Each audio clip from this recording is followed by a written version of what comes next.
It's Martha Burgess Novak and Christina McCarthy. And we're here to talk to you this Sunday morning about living and dying. We have a lot of things to say about that. Christina and I have lived through a lot of friends, family, animals passing away. And we thought that we would take the sting out of it for you today and talk about it in detail. As usual, we take calls. If you are so inclined, the number is 347-850-1647. And that is your call-in number to talk to us directly. We're awfully glad to be with you. As usual, we'd like to start out with a prayer. So here we go. Dear God, who is all there is, you who are all we are and all everything is in this world, we are enormously grateful to be here under the banner of trying to know more of you with our friends out there in the world who are listening to this show, seeing this show. We thank you so much as we ask to see, hear, sense, and know what you would have us do as we open to the truth that lies in your enlightenment. We appreciate everything, God, and say now we know nothing, for it is you through us and all things that know it all. And so it is. Amen. All right. So, this occurred to me to talk about this week because I had a client that was struggling with this issue, to live or to die. When I talk about dying, when I talk about to live or to die, there are times throughout our lives, certainly most of the time at major junctures, like marriage, divorce, buying a new home, the loss of a loved one, all those major life events are actually decisions that we make to live or to die. The interesting thing about this is many times that it is a subconscious decision and not a conscious one. I think it's extremely important to bring it to consciousness and to challenge ourselves with what we want to do. And that's what we're going to talk about today. You have anything you want to say? You want to say hi? Okay. First thing I want to mention about this subject, though, is that our issues were formed to avoid death. Every issue that you have, whether you have a lot or you think you have a little, because in my opinion everybody has a lot, just different kinds, we formed these opinions so that we might survive. This is why when you carry these issues into adulthood and don't get rid of them and work through them, this is why we call this state of being, you're in the survival mode. It is a low frequency compared to what you can achieve in your potential. And when we take these issues into our childhood, we spend all our time still, like we did when we were young, avoiding death, instead of really doing something that serves us, like living, where we create the life we truly want. Not only are you avoiding death with your issue, you're avoiding hurt and harm, which to the cells in your body are the same thing, because one is just the same as the other energetically to the cellular system. So what we wanted to do today, Christina and I, is take the sting out of death for you. Tell you exactly what it's like so you can go about living and creating everything you want. The truth is, your ego and your will and your drive and your push through things, it didn't keep you alive. You just feel like it did. And that's the rub. If you believe your feelings, you're kind of going down the wrong track here, because you didn't survive because of that. You survived because you were supposed to. You have a lot of erroneous beliefs about this. And we ask now that you just open your mind. We don't ask you to believe what we believe necessarily. We want you to just open your mind to the next level of whatever it is for you. And I think we have to believe that those issues that we formed kept us alive. You know, that's our ego trying to keep that process still going currently now. So it builds this whole myth around, this is what kept you going. You have to keep doing this now, or you're going to die and it's going to be horrible. We can tell you there is a certain propaganda from the ego. She's giving it voice. And that's just true. The ego has a propaganda campaign going up that sends you all sorts of messages saying, you know, that you can't live without me. The fact is, you cannot live without the ego. You can certainly live without the ego child's mind, which is the part of you that thinks like a child. The ego is a natural part of the big whole, but the ego child's mind is the one that dramatizes and carries the issues and sends you down paths you actually don't want to go in to create what you want. So here we are. This is also on my mind for two friends. One is Christine will tell you about in just a minute. One is an actual friend of mine who has had a major surgery, and it's really interesting because this friend has subconsciously, this is not hello, good morning. This friend has subconsciously decided this may be the beginning of the end. You keep in mind when I talk about deciding to live or to die and the decision that we all make at these times in our life, I'm not talking about dying in that today we keel over. No, that's not what I'm talking about. It is that we start the process. We start narrowing. And we start the process of death where there's nothing particularly to look forward to, and that we use our illnesses as an excuse, and that we really feel like there's nothing ahead of us. We feel our age, it means something to us instead of meaning nothing to us. Yeah, and I think narrowing is a great way to explain it. You either narrow your options in your future, or you expand it and see all the possibilities and all the amazing things that could happen to you. So that's a quick, easy way to see where you are. Are you looking at it this way or in a bigger picture? Keep in mind that, I where I'm coming from, and it may not be where you all are coming from, you're entitled to your own thoughts and feelings, but where I'm coming from is I think we ought to live and live well until we pass. Yeah. And that we'll make that decision right at the end and go. And we're going to talk about that in a great deal of detail. But this friend of mine is on my mind because in little things he says and does, and little unconsciousness that sneak into his conversation, I think he is starting the beginning of the end.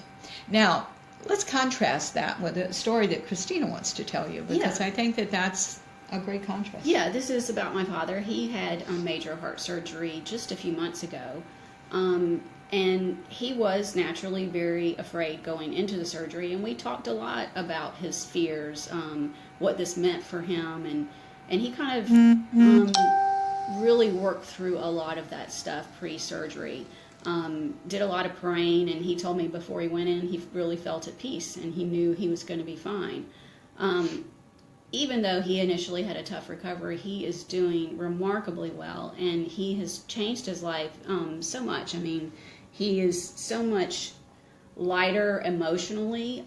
He is spending his time making new friends. He loves going to exercise. This is a man who never exercised a day in his life. And he's joined the cardiac rehab exercise program. He goes 3-4 times a week. He talks to all the people there. He's made new friends.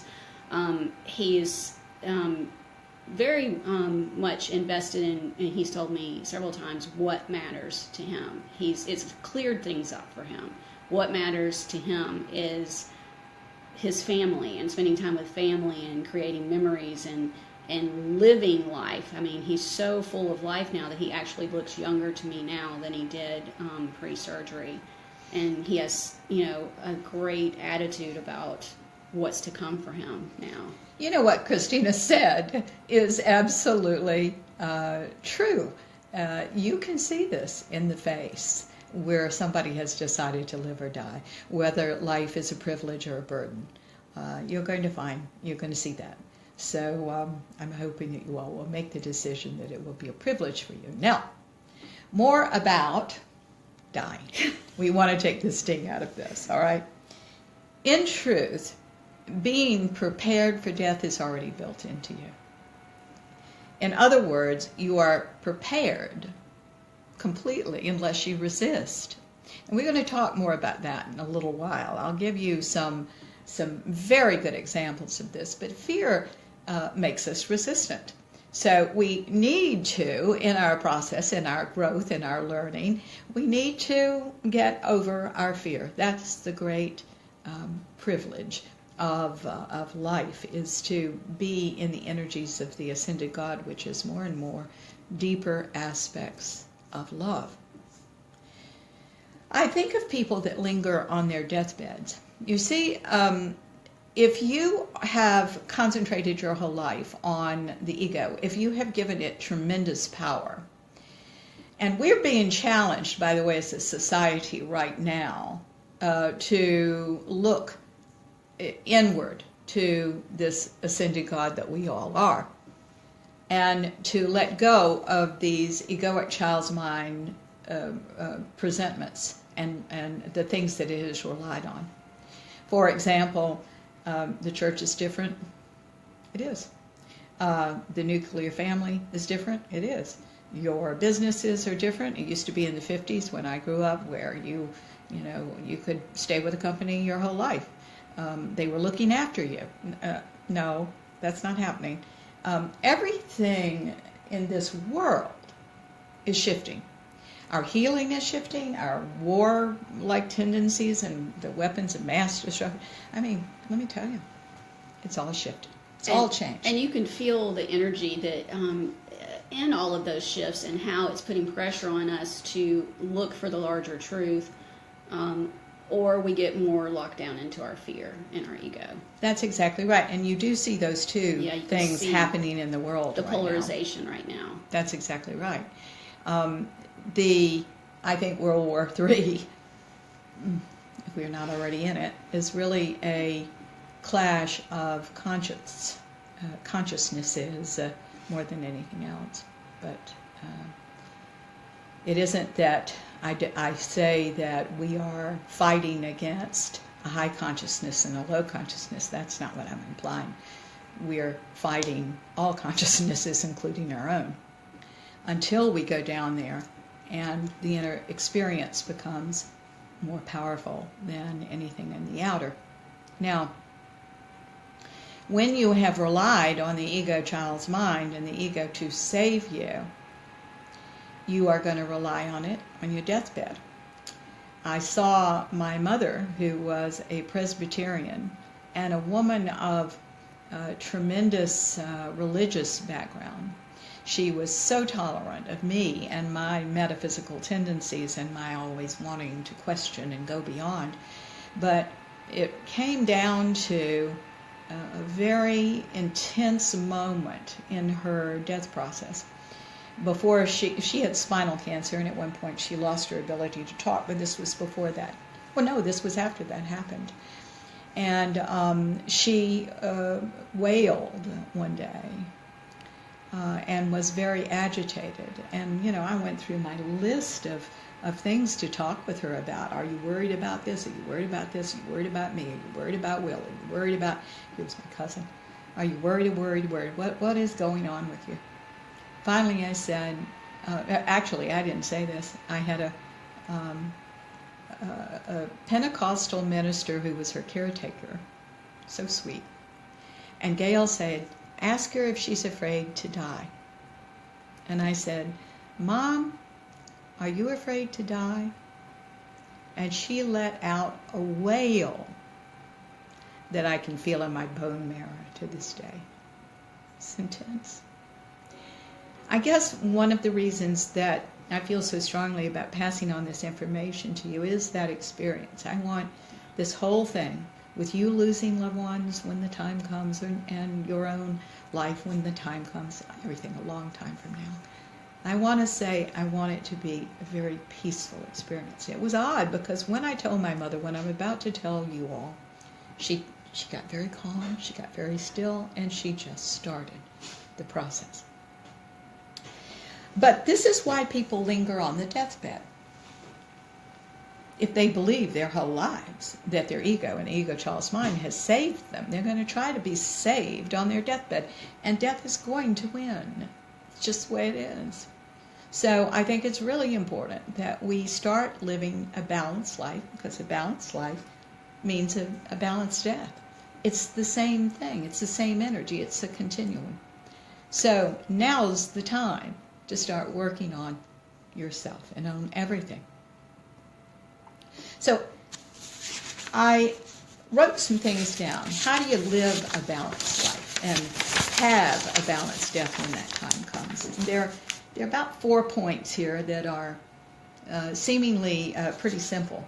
And of course, we spend our whole lives doing these things and knowing them. Number 1, all things work together for your good. When you know that, you will no longer fear the experience of death. All things work together for your good. This incredible happening is powerful, and it's good, and it's a continuation of a fine life well lived. Number 2, we've got to learn that God is trustworthy. But here's the interesting thing about God. God does not become trustworthy until our idea of God grows up. You see? If we're carrying the little child of God with us, the God that is in the order but not in the chaos, if we're taking the labels into our adult lives, good, bad, right, wrong, this, that isn't the God that is going to help you here. The God that we must believe in is living and valuable and usable in every circumstance of our lives, no matter what it is, even death. Number 3, you become trustworthy when your idea of yourself grows up. And this is also the journey. This is the journey to self, where you find everybody else, you find God, you find out who you really, really are. Number 4, I'm very sorry about the dog barking, by the way. This is a working house, and right now we have a barking dog. It's kind of rainy and nasty outside, and unfortunately you may just hear that. So I hope it won't get too extreme. Yes. If it does, you might want to throw him somewhere. Okay.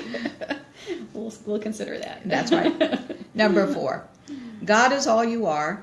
And the ascended God is all you are, unless, especially if your issues are dormant. This is why unconditional love is actually a real thing, and it is achievable in our potential, because the ascended God, the love-based experience of God, is all we really are, unless we're in the way. You see, one of the things that confuses people about God, you all have all heard me say this before, but there is, according to our understanding, we believe in the absence of God, which is a fear-based experience of God, or in the fullness of God, which is the love-based experience of God. Our journey in consciousness is to go from the fear-based to the love-based and find out who we really are as this energy, because we're all aspects of this living God. Yeah, I was thinking about that concept when we were just talking about people that struggle when they pass, and the people that I've seen that have struggled, they have completely forgot in that moment that God is with them, and that God is them. Yeah. You know, it becomes this real, just so immersed in the fear that God is not even invited into the conversation. That's right. I mean, chaos is not good or bad. Chaos just is. And it is one of the universal principles that we go from chaos to order, right? That's how new order emerges from anything. Whether you bring a new puppy into your home, until you get settled and used to each other, it's pretty much chaos until the new order emerges. Yes. Same thing with a new baby. Same thing with a new job. I mean, this is the way life works. Yeah. It's chaos to order. And death is the ultimate chaos, isn't it? Yeah. It's not good, not bad. It's just different. And it's got, the new order must emerge. But if you believe that God deserts you in the chaos, that's when it starts getting pretty scary for you, all right? instead of just an interesting experience. See, the whole reason we're here is for our souls to get closer to this ascended God, this love-based experience of God. That's where we're happiest, by the way. So the whole purpose is to learn to work through problems so we come out of fear. That's the whole thing. That's why consciousness is so important right now in the study of it. When you work through problems, when you see a solution, when you understand the ins and outs of the whole thing, you're no longer afraid of the problem, and you do this enough, and you find that nothing is insurmountable. This is why people that have made this journey say everything is perfect. Everything is right in God. All things work together for your good. The idea that there are thwarts and people out there to stop you and all that. No. You're the only one stopping you. There's no thwarts. You just have to know how to read the energy and do it a different way. Yeah. That's all. And you shift from a very myopic focus, very narrow child's focus, to a broader focus of what you were saying of everything is perfect, everything is all right as it is. The interesting thing is anybody who goes on the journey to consciousness ends up in the same place. We all have our different ways to go. But isn't that interesting? Everybody sees the same thing in the end. All right. When you think you cannot work through problems, several things may be happening. I urge you to take some notes on this particular lecture, and you're welcome to go back into the archives and listen to this. And our calling number is 347-850-1647. If you're interested, we would love to hear from you. And if not, we'll keep talking. All right. Several things may be happening when you think you can't work through a problem. Number one, you don't have enough information to be informed and to make an informed decision about how to act. So you have to either wait for it, and this society, we were talking about this yesterday in class, this is a society that is not one bit comfortable. I'm talking about world society, by the way. Not one bit comfortable with not knowing something. Yeah.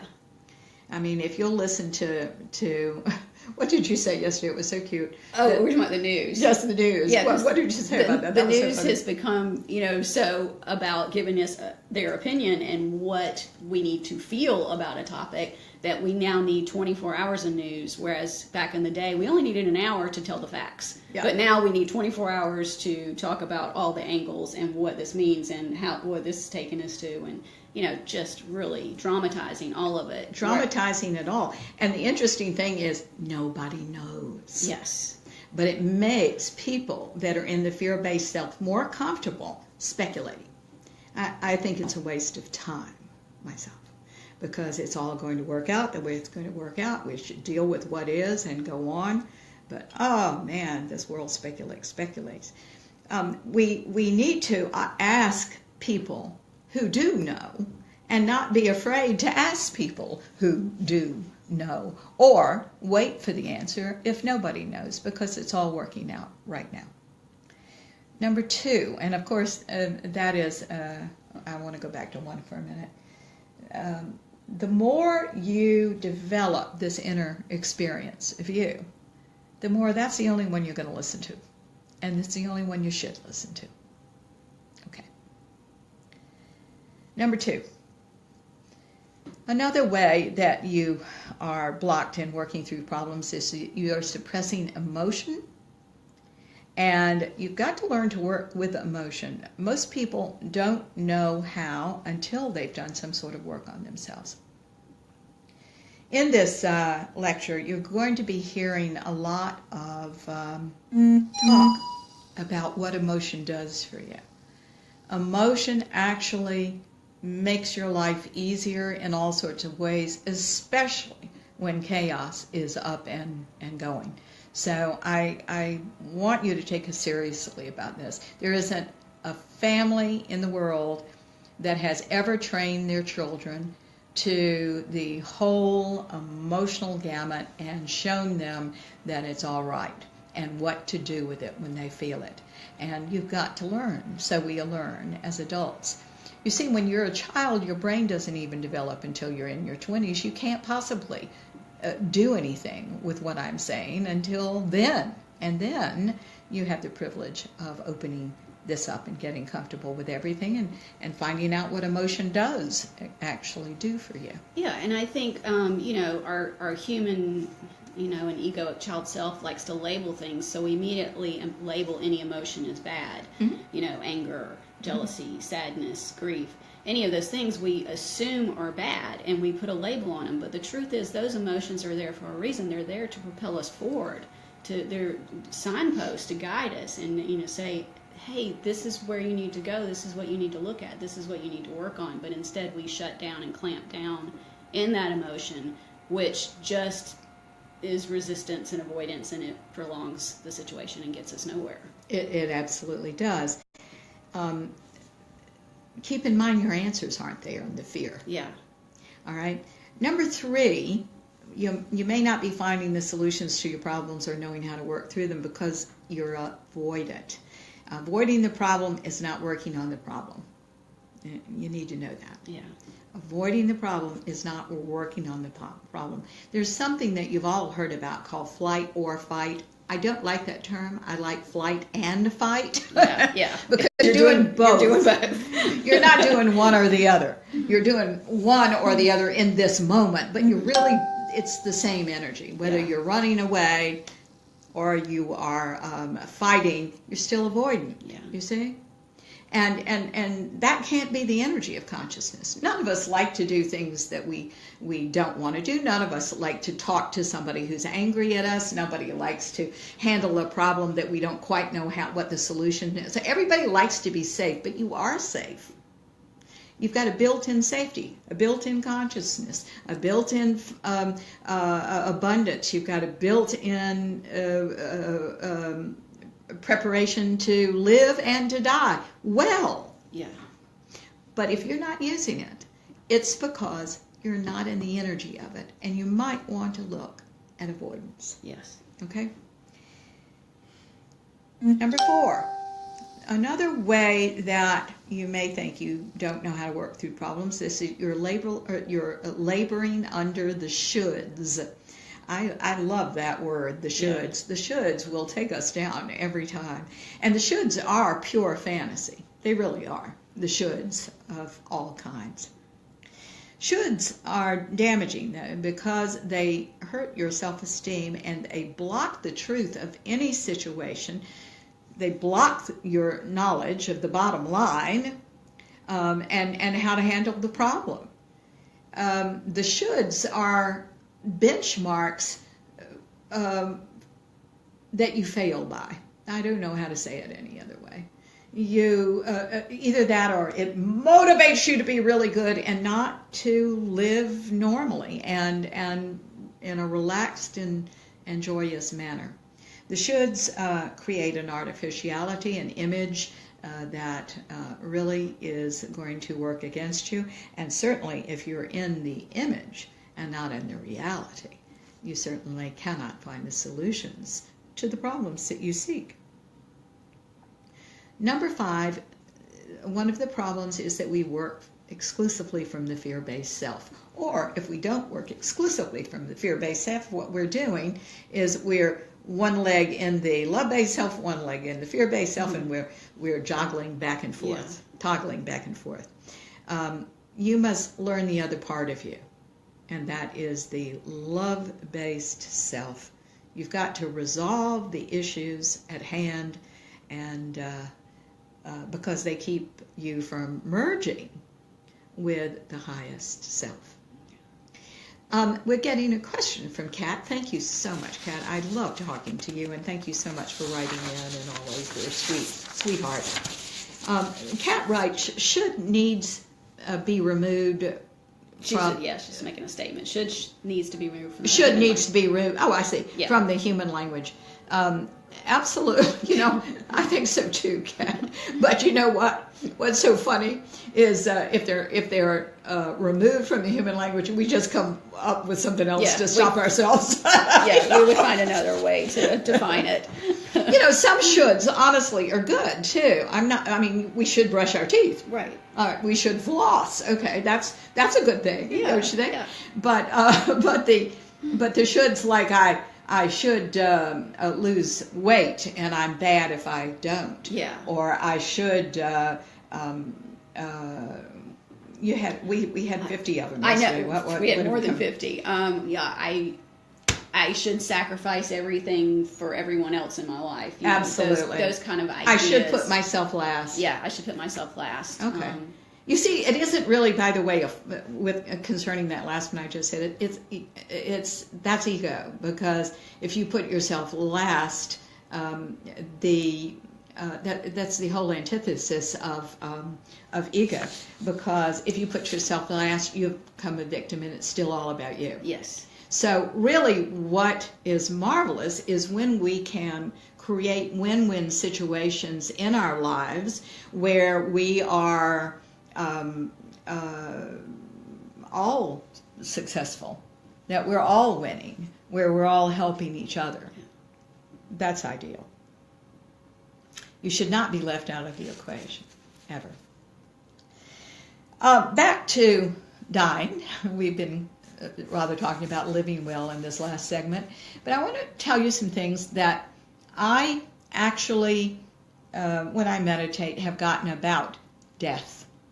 And hello, Lisa. I think these things are very comforting, and I do get that these things are true.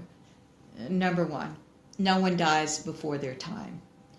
When we say, oh, what a waste, somebody died before their time, actually that's a dramatization. Now, listen, there isn't anybody in my family that I think is still alive. There may be some distant people out there that I am not sure about, but my immediate family, they're all passed, except for my darling husband I'm trying to keep alive if you just take his vitamins. Anyway, no one really dies before their time. We all have a span that we're supposed to be here. We're all supposed to contribute and affect everyone else with our lives, and we just are. We leave when it's time. That is, believe it or not, even in the cases of murder, even in the cases of planes flying into buildings, we don't go before our innate agreement to go. Go ahead. Well, I was just going to say, that's again our human need to label. We're judging the situation and we're calling it something because we need to get our brain around it. But the truth is that's blocking us from the emotion, and we need to experience, and the letting go that we need to experience is going to take us to healing. And the learning from this, and the applying our learning to make the world better, too. All of that is part of this. And listen, when we're talking about this, we're just doing the best we can here with what we are saying. We know, because we have lost, both of us have lost a lot of folks in our time, and animals and people we love. It's very hard. That's why we're talking about this. And if you are caught up in the pain of this, we do want to say we really understand. We do. Yeah, there's something beyond that too. That's all. Yeah, I'll never forget something you said to me when a very good friend of mine was she had cancer and she was dying. And I was really struggling with it, and Martha was such a great source of comfort and information for me at that time. And one of the things that she said to me was that grief can open things in you that nothing else can. Mm-hmm. Don't let this opportunity pass by for your own spiritual growth. And I did surrender to the process, and it changed so much for me. And I was able to look at it. Of course I was sad, and of course I loved my friend, and I didn't want her to not be here, but I was also feeling such the blessing of what she had given me in that. Mm-hmm. Mm-hmm. And that made it a broader picture instead of the very narrow focus of just about the loss. It was about the gift as well. It absolutely is. I think that that's an extremely important thing to remember, because grief, really, the reason that works is grief is a surrender. Grief is surrender. You aren't going to go back and bring them up out of the grave. Grief is a surrender. You have to let them go.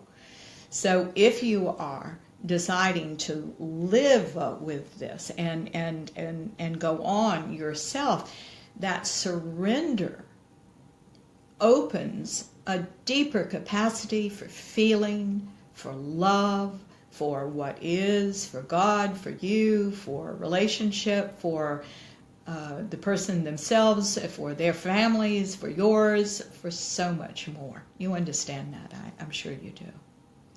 Now, number 2, second point about death is we are all prepared for death, even if we who are left and are watching it don't see that. And I want to talk about that a minute. I do a lot of flying, so years ago, even when I was flying around for business quite frequently, I was curious about what happens when people are dying on an airplane, when an airplane's going down, and what happens. And I was somehow unwilling to be the drama queen that I'm going to tell you about in a few minutes. I have another story that is pretty horrific, and it's almost funny. It's so awful.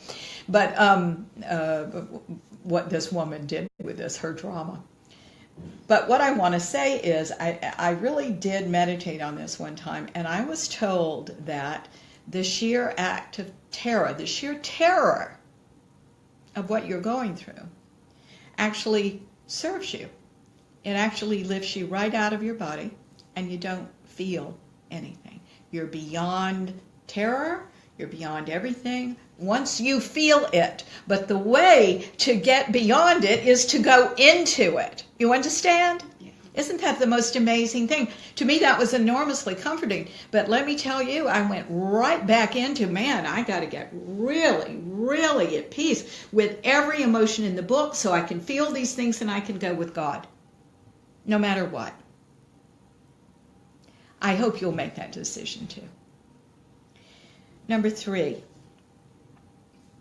the other thing I'm told about death is that emotion and our comfort or discomfort with it allows an easy death or a labored one. Again, the people that are lingering on their deathbed many times are actually waiting for their ego to save them. It can't happen. So we have to get very comfortable with all emotion, and then, as we said in point 2, going with it. Yeah, this is the time to do the work on yourself, the time to drop these things. Not only does it make your life bigger and better and you're actually living and thriving, it makes the transition easier from our perspective and what we've seen, and I kind of always think of it as baggage, it's like someone with a lot of luggage, they're having a really hard time getting over because they're trying to carry all that stuff with them. That's right. But if you drop these things, it's just an easier process. You're going with, instead of dragging everything else, trying to drag everything else with you that you can't. Yeah, I'm going to add another point here too that you're making me think of, and that is I'm always told, and Christina was telling me this earlier, that when people cross, it's just no big deal. To them, believe it or not, especially if they're in the balanced state that we're talking about, it's like going from this room into the other room. Yeah. We're the ones that make it traumatic. The perception is in us, you see? So all the more reason for us to work on ourselves right now, get comfortable right now, have a big life right now, just like Christina is saying. All right.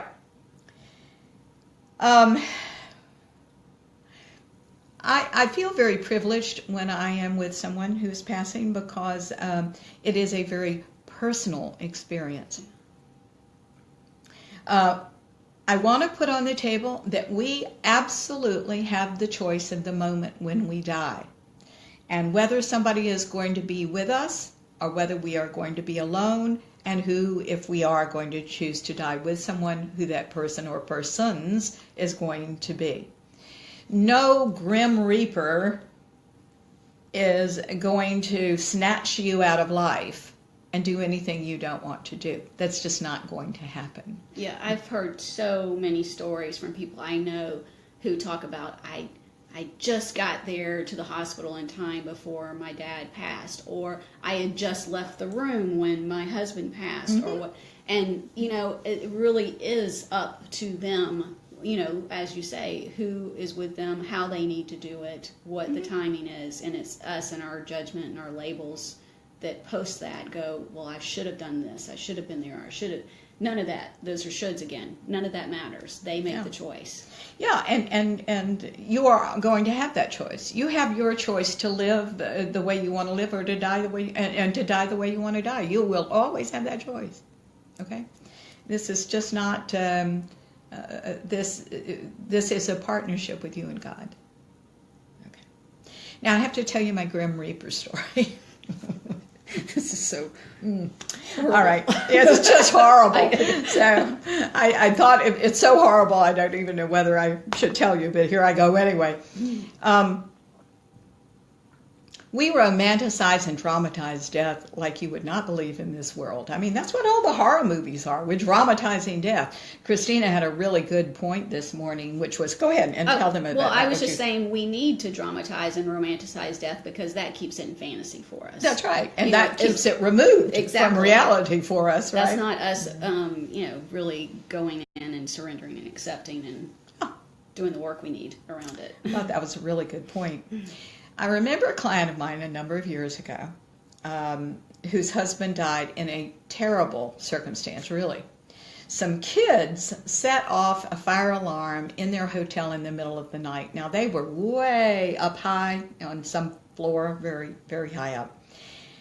And the whole hotel thought there was a fire, so everybody came out of their room and, went to the exits. But he was afraid. I don't know this man. I didn't know this man. I never met him when he was alive. But he knew he couldn't guide his wife to the elevators. He was half asleep anyway. I mean, all this in the middle of the night, right? So he had the idea that he would tie sheets together and throw it off the balcony and shimmy down, right? And then his wife would come. Now, he got the sheets from the neighboring rooms and he tied them all together, and he decided to let him down first. But in all the chaos, he forgot that he had a wrist injury and he fell and died. Now, to me, I think that's horrible. His wife saw it. I mean, I can only imagine what she was feeling. But the most horrific part to me is what came after. Because his wife came to me and to help her with her grief. I see someone calling in. I'm so glad you are. I just want to finish the story and then we'll go to that. And this his wife brought in a poem that a friend of hers had written about his last thoughts and feelings as he fell. This poem was maudlin, it was ridiculous, it was fantastical, it was dramatic and romanticized to the hilt. Now, what was really interesting, I don't think I'll be shocking you when I say I often hear and sometimes see spirits, and suddenly, as his wife was reading this poem to me, he appeared right by my side, and he was incensed, really. I mean, kind of incensed. He said, nothing like this happens. You tell my wife this is the most ridiculous thing in the world, that I was terrified. That moment took me right out of my body. I didn't feel a thing. Everything's fine. I'm fine. And he was very adamant about the whole thing.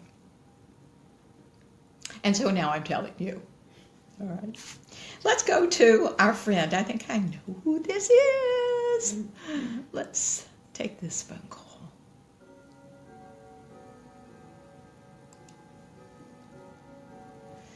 Hi, is this Jay? Yes, it is. Hey, Jay, hang on a minute. I gotta get you louder. How are you, sweetheart? doing actually pretty good. So, how about yourself? Oh, I'm fine. Sweetheart, I miss talking to you. Tell me how you are. This is Christina, if you are. Christina, I think you know Jay is one of my friends, and I'm thrilled. He's up in Canada. Yes. So tell me how you've Hey, been. Christina, how's it going? Great. Well, actually, I haven't talked to you for a while, actually. So I've been how would you say it? Not hanging out, but more of explorations of relationships and things. So, which is really cool. And for me, I've been, more spiritually dating, which is really, really interesting. And I went to a couple of sweat lodges, and yeah, it's been quite the journey. So, yeah, just doing stuff that's bringing me happiness. Well, I'm so glad, darling. You sound a little more at peace than the last time I talked to you. It was definitely because I kind of came to realize that when I was at a sweat lodge, that all the work that I did with my yoga practice actually paid off. That your yoga practice paid off, yeah. And you teach yoga too, don't you? Don't you teach? No, I don't.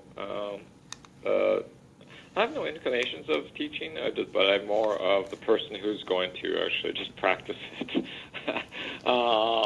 It is always great. But the thing is that I came to realize that when I was at a sweat lodge, that what I was doing in the practice really did actually solve a lot of things in a way that really appreciative of my teacher's teaching. So That's wonderful, sweetheart. I'm so glad that you're having that experience.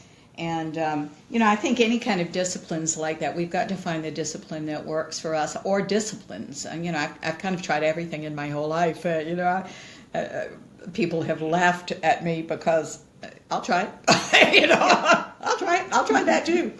So, and I do think yoga is a very good one for those of us that are, and I shouldn't even say us, because I'm not physically inclined. Yeah, I was going to say, I can't even imagine you doing yoga. But Well, I have done yoga. Okay. I have done yoga because remember when Diana came in and she was showing us all that's those right. moves? That's right. It was I kept up with you all. Okay. All right. All right. I'm sorry. And I think that, there is no right and wrong here. I think that there are some of us that are more physically inclined, some of us that are more physically inclined might do yoga or breath work or use an exercise, not as exercise, but as, a way to listen to their bodies and be more in touch with the inner. I certainly love to meditate in all sorts of different ways, but my meditation tends to be in silence. It's real interesting. My first husband was a musician, and my second dear husband is loves music as well. He's from Austria, so he is very knowledgeable about classical music. But for me, I don't listen to anything. I just don't listen to anything. It's always very quiet around me, which I like. Somehow there's an inner dialogue that I find fun and satisfying. I'm so glad that you called, sweetheart. Do you have something to share concerning what we're talking about today, this living and dying experience? It's interesting. Came to realize sometimes we come to, in our lives that we have that more of ability that we're going to do things later on in life. I was talking to somebody about this, is that we have this thing that our purpose in life is to maybe have a job and, set up a family and things like that. And after we retire, we really don't know what to do. And, if we retire early, sometimes, we actually end up dying instead. So I think when we actually talk about living and dying is that, what is our true essence of our being? Yes. To be on this earth. And we don't think that... Go ahead. No, I think you're absolutely right. I want you to finish your thought. I actually pulled a quote that I think is saying exactly what you're saying, and I think that is a very, very aware thing that you are doing. But I wanted to read this to you. I'm going to go to that in just a second after you finish with what you were saying. So please finish. because yeah, sure. What happens is that if we don't have something that will keep us, not more so motivated, but we rely on something that keeps us actually going through life as something that's more, in essence, meaningful person from a heart level. So after retirement, let's say we retire, I've been doing a job for 20 years or so. Then what we do when we get up in the morning? What is our drive to get up and do something? What is our what do we love to do? And I think for most of us, we just can't find that because we're so ingrained that our purpose was to actually work and support a family or do something that was outside of us, not inside of us. Wow, Jay, So you're saying something so important.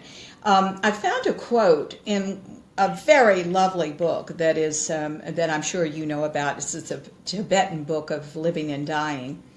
It makes a really good point. I want to share this with you because you're saying exactly this, and they say it a little different way.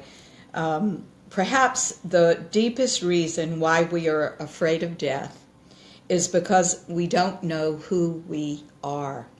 We believe in a personal, unique, and separate identity, but if we dare to examine it, we find that this identity depends entirely on an endless collection of things to prop it up.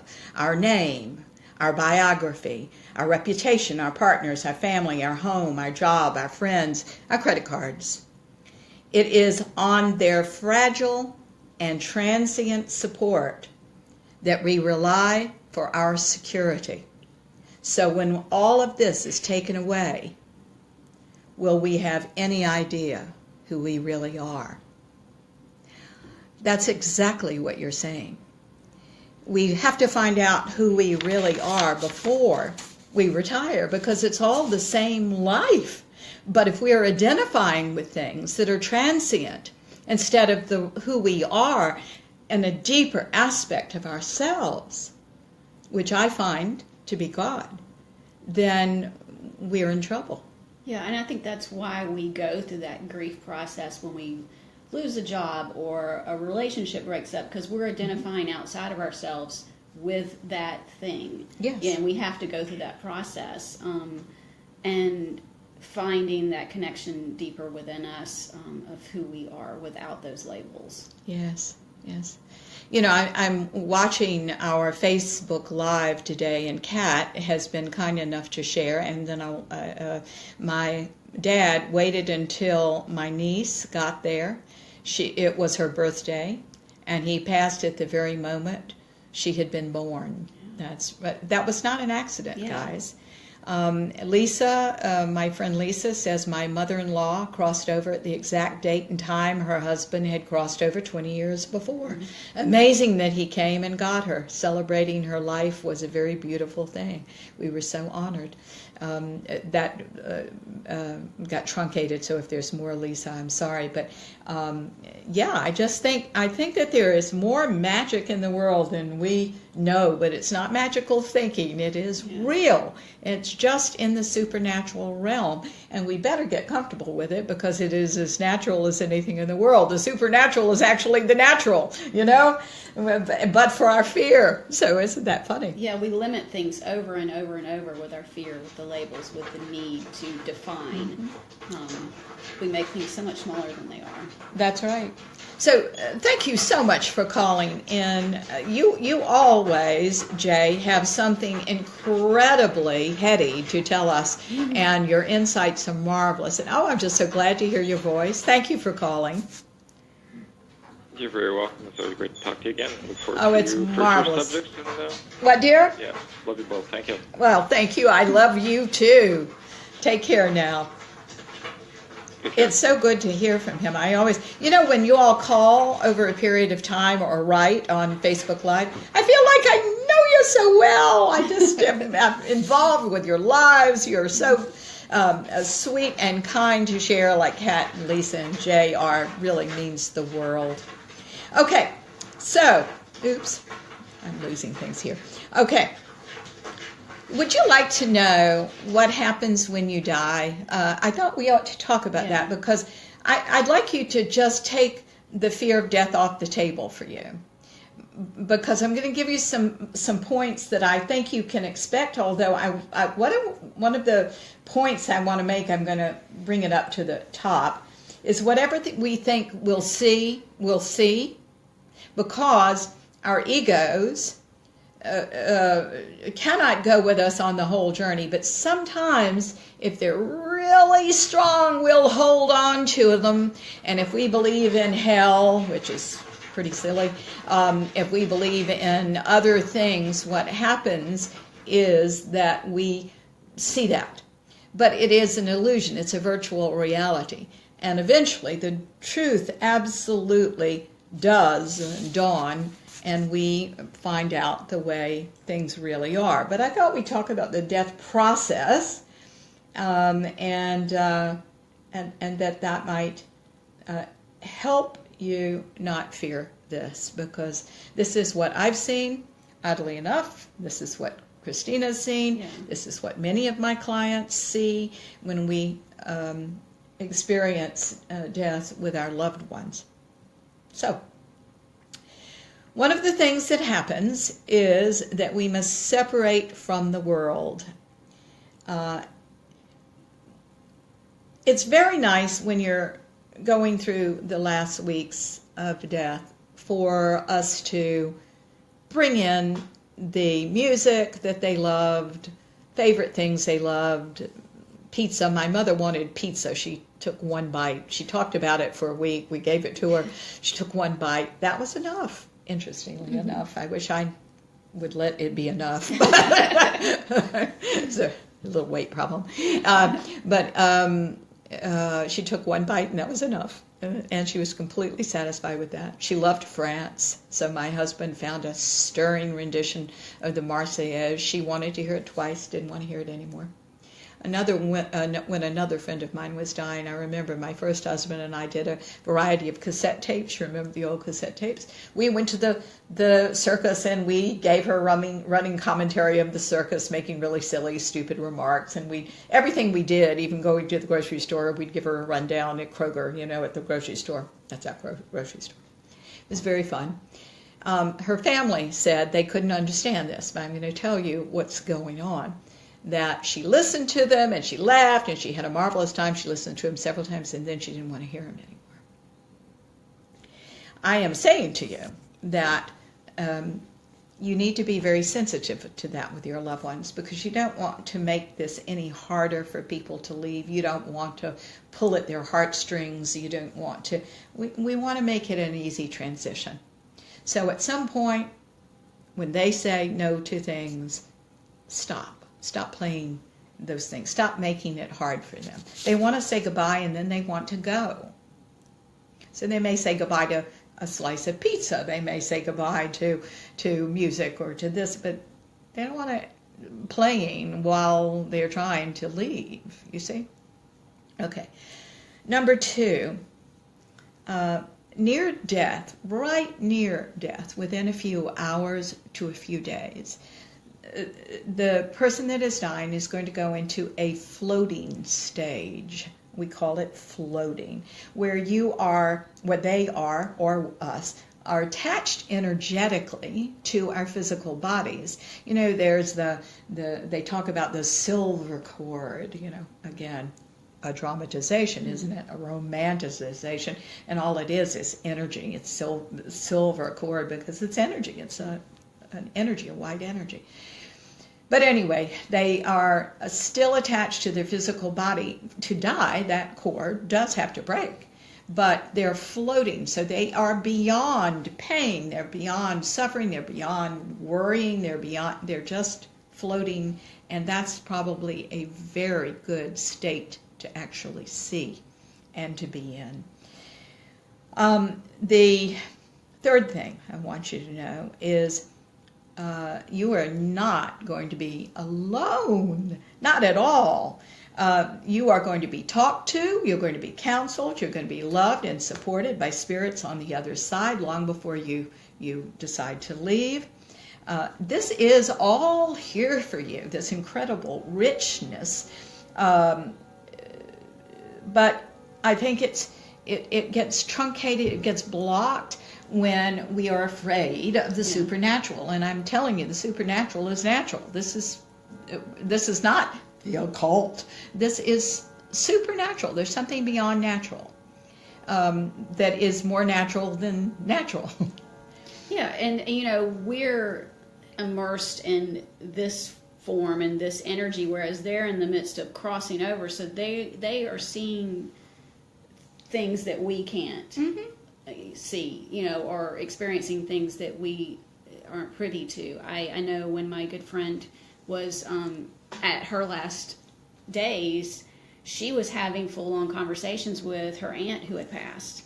And it was very clear from my perspective, she was having a conversation with this woman that she loved so dearly. And they were excited and happy and laughing. And it was just like, whoa, okay. And then also my brother-in-law, when his dear father passed, my sister and her husband were in the room. And days before he left, he looked at both of them so clearly and so coherent, had a moment of absolute clarity, and looked at them and said, there's so many people here. Like, there were so many people there supporting him and loving him and helping him with his transition. Mm-hmm. Yeah, Christina is making me think about me losing my mom, and in those last days, my mother, again, was a reared Presbyterian. That's what she was comfortable with. And not once, and I think this is remarkable, really I do, not once did she ever squelch me and what I believed in, what I was seeing and what I was picking up. She, I think, worried about me. I think she puzzled about it, but she never stopped me from doing it. She never said that's bad. She never labeled it. She allowed me to be who I was. I think that's absolutely remarkable. When she was passing away, the same thing happened, only it was real interesting because my mother wanted to confirm the rightness of what I had been seeing and living. I talked to hospice about this at the time, that my mother loved me so much, she wanted to tell me that I had been right, and not that there is a right or wrong, but that what she was seeing. So many times she saw a lot of people in the room. I remember one conversation, she said, "Oh, such beautiful roses. They're for me? What's the occasion?" And she got real quiet and she said, "Oh, I'm dying." And then she started really communicating, there was Ernest, there was this person, and she would translate for me. This is the interesting part. I was not privy to those conversations. I was not privy to those conversations. Those were my mother's conversations. And while I can hear your grandmother talking to me sometimes, or whoever your guide is, and we can talk back and forth on that level, this was her private conversation that she then shared some of with me. This is a very personal and private time. That's why it's such a privilege to be there when somebody passes. The next thing I would like to share with you is that angels are real. They will come to you at this time. And every day they will ask you if you're ready to go. And you have every right to say no. And I want to tell you a quick story about my mom. So she told me, now she lost her voice at one point. I think I've referred to that because she had spinal cancer that was eating up her spine. But, and she had a stroke as well while I was sitting there with her. But this about angels is so fascinating because she said to me, she said, "Martha, every day 2 angels come to me. They're very tall," she said. And she said, "and they ask me if I'm ready to go. And I say no." Okay? It was my mom, all right? I didn't know. All right. It was so interesting because when she lost her ability to communicate, let me tell you, my mom's brain was still working. And she devised a system, it was her system, where yes was and no was clamping her lips together, shut. Okay, so she made an expelling of air for yes and clamping her lips together for no. We communicated like this for quite a long time, at least a couple of weeks, once this stroke happened. And every day, different times of the day, you would think every day at 10 o'clock. No, there's no time over there. So different times of the day, she would look up. And by the way, my mother was blind. Didn't matter. She would look up. She would go. She would clamp she would either say no or she would clamp her lips together, and I'd know what was going on, right? Well, the night before she died, the death rattle had started, all that. I came home. I still worked because I wanted my mother to have the choice of going without me or going with me. She did choose to go with me in the end. But here I came in. I was sleeping on a pallet.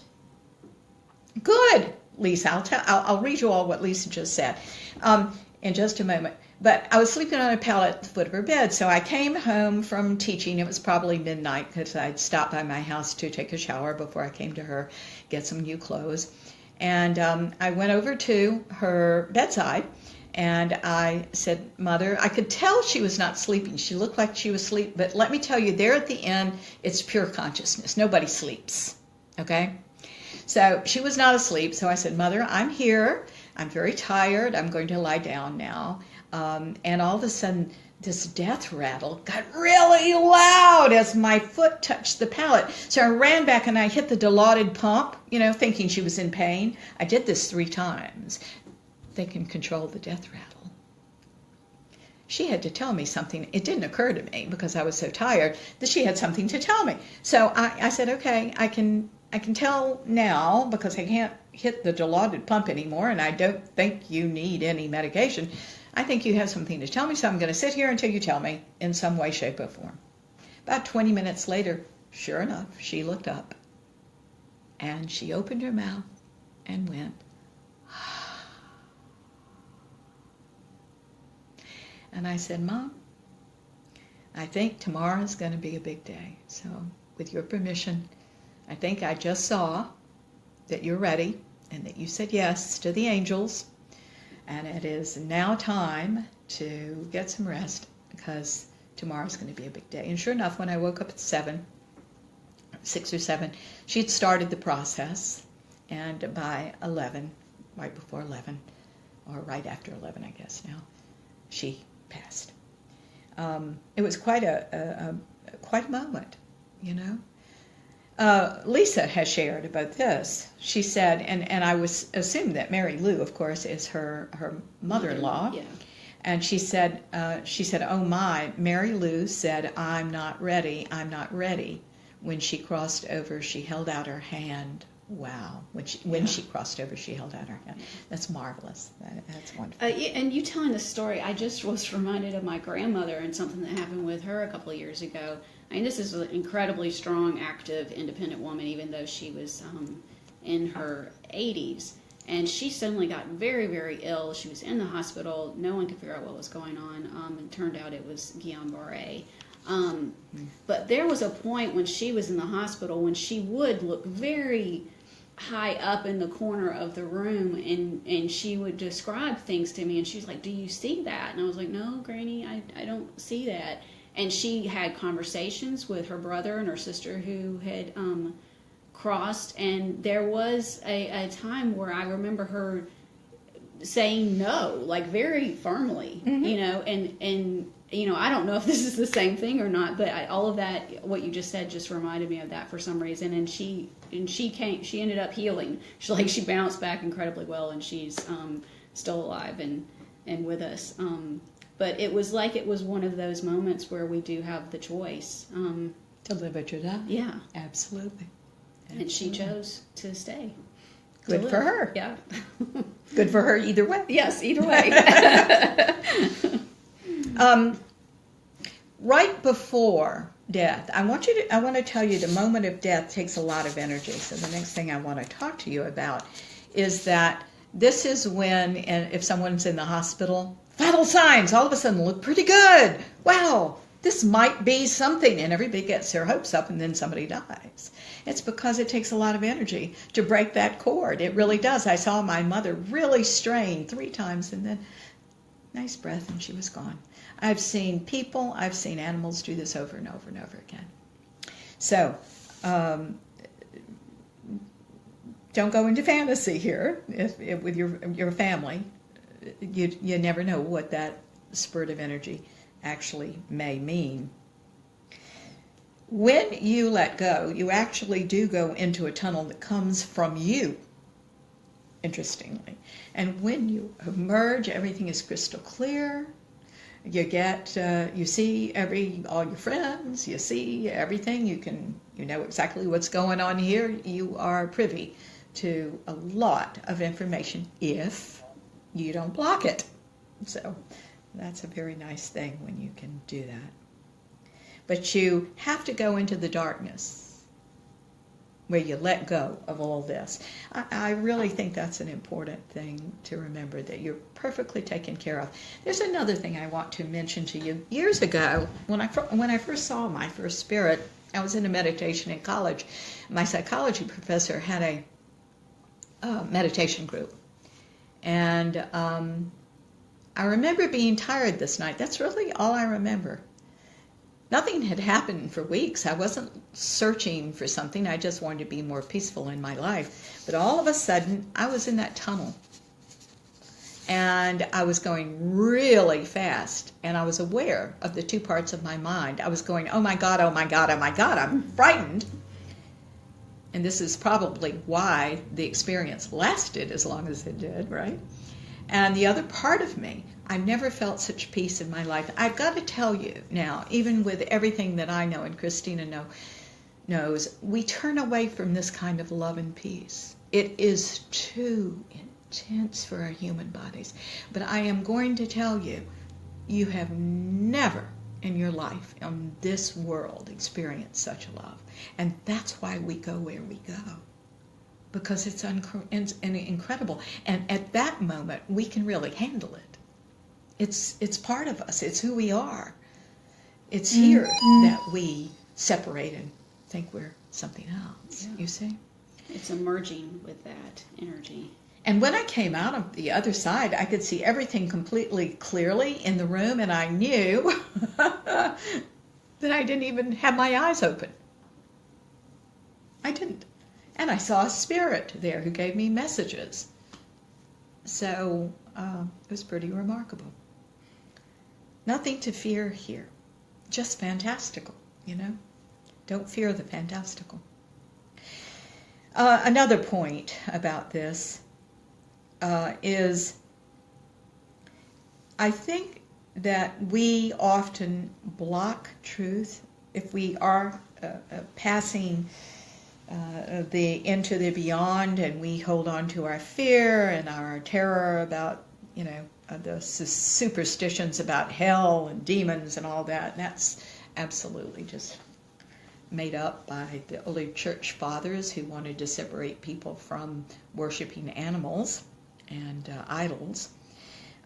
We really don't have to fear anything. And the closer you are to the joy of receiving the truth and wanting to know all that, the faster all of this becomes very comfortable and joyous for you. Now, at that moment of death, it can only happen when this happens. What happens is all 3 bodies, the mental, the emotional, and the physical body, all have to line up at the exact same time and let go. That's the only way that the spiritual body can go on. Okay? The spiritual body is actually the mental, the emotional, and the physical body. It's all the bodies. But we're losing the mental, emotional, and physical body, so they have to completely line up, let go, and then we are free to emerge as spirit.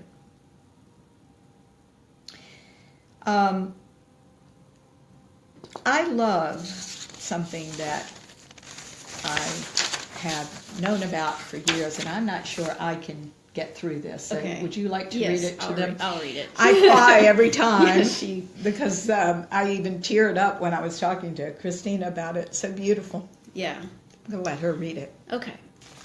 It's called What is Dying by Bishop Brent. This is by, I'll tell you what, I'll do the Okay. introduction. Okay. Charles Henry Brent lived until 1925, and he was an Episcopal Church missionary, bishop in the Philippines, and chaplain general of the American Expeditionary Forces of World War I, and bishop of the Episcopal Church's Diocese of Western New York. I think he knew death intimately, so Yes. that's all I wanted to say. I think he knows what he's talking about. Okay. And so this is what he wrote. I am standing upon that foreshore. A ship at my side spreads her white sails to the morning breeze and starts for the blue ocean. She is an object of beauty and strength, and I stand and watch her until at length she hangs like a speck of white cloud just where the sea and the sky come down to mingle with each other. Then someone at my side says, "There, she's gone." Gone where? Gone from my sight, that's all. She is just as large and massed and spar and whole as she ever was when she left my side. Just as able to bear her load of living freight to the place of her destination. Her diminished size is in me, not her. And just at that moment when someone at my side says, "There, she's gone," there are other eyes watching her coming, and other voices ready to take up the glad shout, "Here she comes." And that is dying. I think that's one of the most beautiful poems Yeah. ever. I am just, every time I hear it. I know.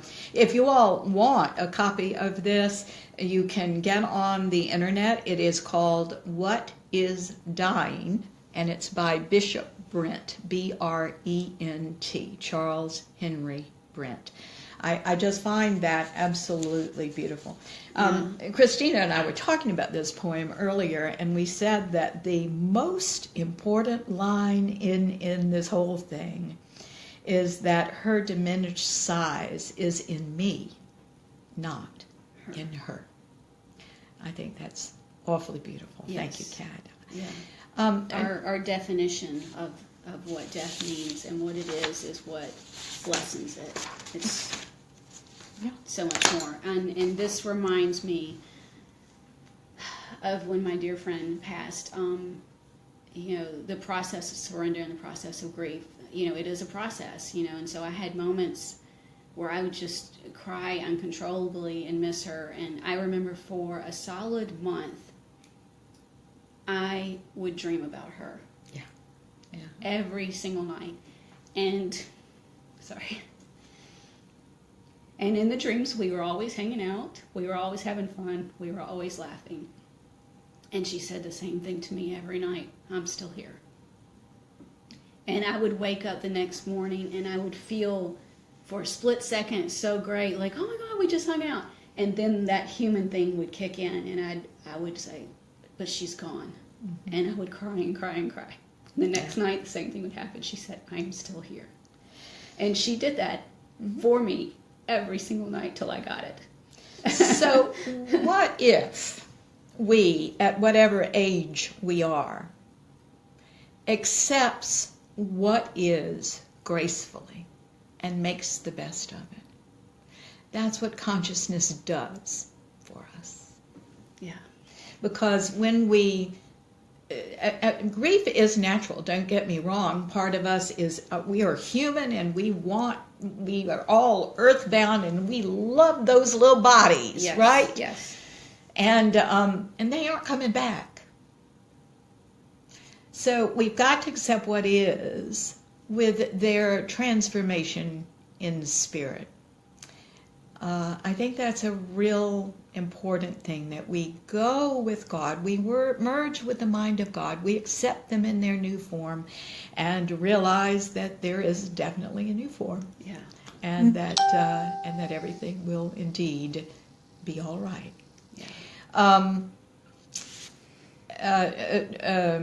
Lisa was saying that her sister gave her a book with this poem highlighted in it. It was her father's, who has now passed, which is really interesting. My girlfriend, who is Lisa's sister, was so cute. I met her because I was doing a business seminar, as a matter of fact, for AT&T, and I noticed this woman whom I'd never met lying on the floor. And she kept lying on the floor. I kept saying, what in the world? What are you doing on the floor? I remember going over to her and standing above her on a break saying, what are you doing? And she had chronic back problems. And she said she did. And I said, come see me tomorrow. And I will, and so we fixed her back problems over a period of time. But what was so funny is, as she was leaving that first appointment, she pulled out something from her purse and she said, what is this? And held it up, and it was a pendulum. She said, it was my father's. I don't know what this is. And it was like, holy Mac, I think you're one of us, So it was really a funny, cute experience that, spirit connects you where you're supposed to be connected, and it's a nice thing. So that does not surprise me, Lisa, that you already have that poem. Yes. I'm glad you do. Yeah. Darlings, we've enjoyed thoroughly talking with you today. We have 8 minutes left. I think a good prayer is in order here. Our wish for you is multifold, but certainly it is to live your life and enjoy every bit of it until that very decision at the end that it's time to go. How marvelous for all of us that we can do that. There's absolutely nothing to fear. Even when a death is shocking, like 9/11, I guarantee you everyone is prepared before that in an other than conscious way. The people that walked into that building had made a contract. I believe this with all my heart. You don't have to do what they did and to go on. There's just nothing to fear here. Yeah, and let's not forget the enormous privilege and gift they give us in that. They made that choice, and we're here, and we can use that to grow and to learn and deepen our love. Yes. Now, guys, before our prayer, if you have enjoyed this show, you can really do a lot for us. Would you get it around everybody you know? Social media, please. We are really trying to find the people we are supposed to speak with. And, you can't put out an all point saying, all conscious people, please contact us. We have to do a show like this. Oh, wait a minute. Lisa's saying something else. Oh, God, she gave that to me as well. Wow, her generosity and sharing him with me because I wasn't there when he passed. Whoa, that's perfect. There's perfection. She was talking about her sister. Yeah, that's wonderful. Good, Lisa. Guys, really, if you will be kind enough to get this around to all your friends and family. We have so many archived shows on his. They're all free. Listen to them, talk about them. I am thrilled when study groups want to study some of these things and support each other. I think that's just incredibly powerful. Christina and I'll be glad to talk to your study group. We'll be delighted to do that for you. So please, you guys, dive in. And you're welcome to call us every Sunday with any questions that you might have. To find Christina or to find me, go through our website, which is www.Martha Burgess Novak, NOVAK.net. It is a .net, not a .com. There are all sorts of resources there for you. We've got a couple of books out, more to come. We have a whole bunch of things, and we have a real new thing that we're very excited about. It's not quite launchable yet, but what, in another month? Should we mention it? Yeah. Why don't you tell people about that? We have a wonderful app coming out. It's going to be a daily quote from different teachings of Martha's, her books, her classes, whatnot, things we've gathered, and every day you can click on your little Martha app and it'll give you something to think about. But here's what's remarkable about the app. It's based on the book, The Teacup Prophecies, which we have, which is our book of quotes. It's an oracle. It's not going to just give you something every day. You can actually ask a question and see what comes up. You could do it every hour. That's true, yes. You could do it every half an hour. Yes. Yeah. And it's not, a pre-programmed, everybody gets this quote this day. It's a random. It's unique for you. Yeah. So enjoy it. It's 99 cents. What's 99 cents these days? Yes. Chewing gum? So I'm we'll not keep sure. you posted. It will be out very soon. It's going to be only for iPhones to start with, but by February or March, we'll have it for Droids. I have a Droid, so I can't even get my own app. There you go. Anyway, let's do our prayer. Please get the word out about this. We surely appreciate your listening. We'll be back next Sunday with a new program. Let's do a prayer. Dear God, who is all there is, you who are all we are, and all everything is in this world. We are so grateful, dear God, for our being able to be together for a forum like this, to talk about you and life and death and the beauty of it all, the perfection of it all. And if we don't believe in it right now, we know we will if we just keep going. Perfection is not for the privileged few. It's for all of us. And we have the privilege of opening our minds and very beings to the truths of you, of us, and the unity that is that. We thank you so much as we now ask that if this session today has brought up issues and blocks, needs to hold on to them, vestiges and related issues, identities over identities, sympathies over sympathies, definitions of self, roles we've played that no longer serve us because they're not compatible with the ascended being that we are. We now ask that these things be surrendered to the ascended God we are, that we may deepen in consciousness and in love as our love-based self, that we may accept what is and who we really are as a spiritual being in physical form. We thank you, dear God, for all of this. And we now surrender also all of these issues that have come up for us in a conscious or subconscious way as independent and part of our life pattern systems and defense systems, all enmeshments, one thing to another that keeps it all in place, that original egoic child's mind structure, all enmeshments, all entrenchments of thought, feeling, or behavior, and all repetitions of any of this in our lives.